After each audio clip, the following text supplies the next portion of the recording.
তো ইন্ডিয়াতে তো বাংলাদেশ টিম আবার যাবে।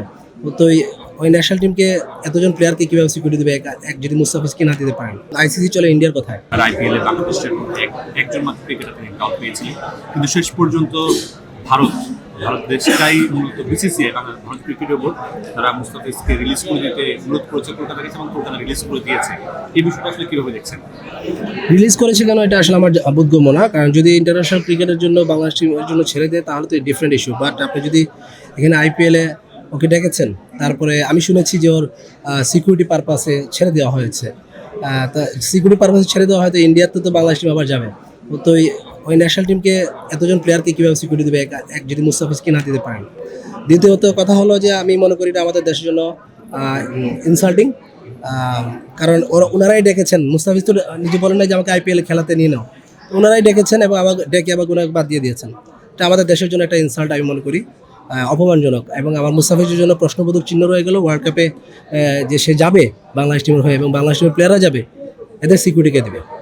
সেটাই আসছিলাম যে বাংলাদেশ দলে মাত্র আর 1 মাস সময় আছে, 1 মাস পরে বাংলাদেশ দল ওয়ার্ল্ড কাপ খেলতে যাবে। 3টা ম্যাচ কলকাতায় বাংলাদেশের রয়েছে।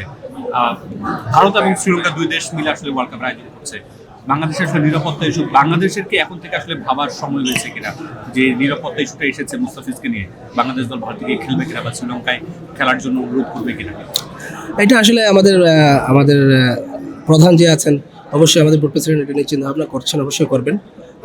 বাট আমি মনে করি যে ওয়ার্ল্ড কাপ যেহেতু খেলতে অবশ্যই যাওয়া উচিত। বাট মুস্তাফিজের জন্য আমার সবসময় প্রশ্নবোধক চিহ্ন থাকবে যে সিকিউরিটি পারপাস যদি বলা হয় তো ওয়ার্ল্ড কাপে মুস্তাফিজ ইন্ডিয়া থেকে কী করবে?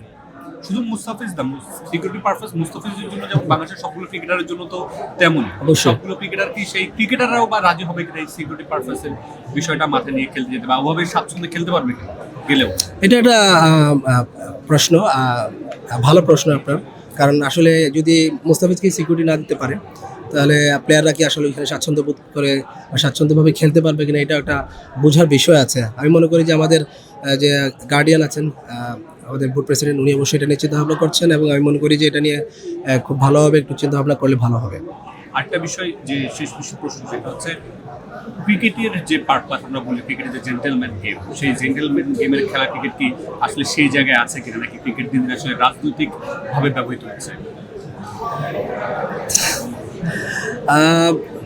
ক্রিকেট অলওয়েজ আমরা সবসময় মনে করি যে এটা জেন্টলম্যান ক্রিকেট। এবং আপনি যদি দেখেন বেশিরভাগ সময় আইসিসিকে কে নিয়ে নিয়েছে? আইসিসি তো ইন্ডিয়া নিয়ে নিয়েছে, টু বি অনেস্ট। এটা বলতে চাচ্ছে না কেউই। বাট আপনি দেখেন যদি এটা ক্ষমতা বলে ইন্ডিয়া চালাচ্ছে আছে আইসিসি, এবং আইসিসি চলে ইন্ডিয়ার কথায়।